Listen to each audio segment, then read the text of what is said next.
would be cancelled and this would be P.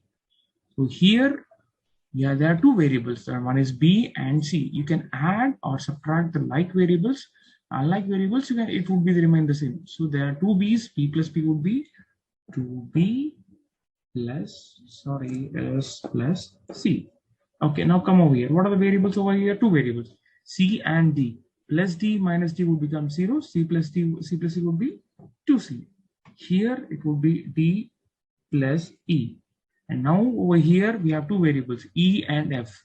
Okay, E plus E, 5 plus 3, that is would be 8E plus 3F.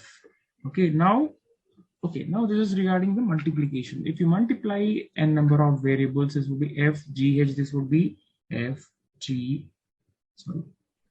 H. Similarly, here 2G into 3H, this would be 2 into 3 would be 6, and G, H would be the answer. Now here J into J into J, so that would be J to the power J cube. Okay, or I'll write it as J